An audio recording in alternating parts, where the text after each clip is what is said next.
What people don't know is that it must be about 3-4 years ago you set up the theatre company. Tell us about. Well, what I did a one-woman show, which was part of a Creative Leap programme, which was about skin lightening and identity, and then from then.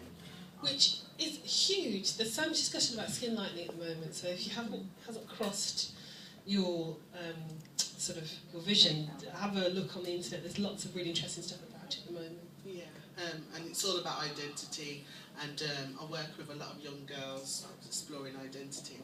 And because I was a freelance actor, singer and workshop facilitator, I wanted to kind of do a bit more projects. So that's when I started up moving.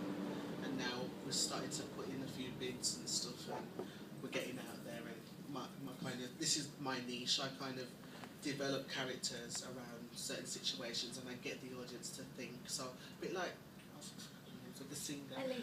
Yeah, Alicia. You want people to think, you want people to talk, and that's what the kind of theatre I do.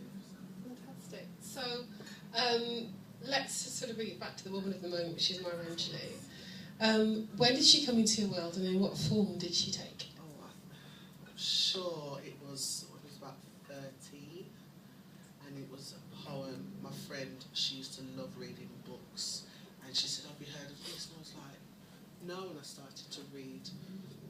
And then I was into poetry. I used to write a little bit of poetry, but that's the kind of foundation I had first from her. And what's really, I've asked all of the people sort of what for you is the thing that when you reflect on her life, her work, things that you've consumed, the way she's made you feel, what are the things or thing that stands out that sort of sits with you? I think the thing that I always remember about Maya is she has this humbleness about her as well.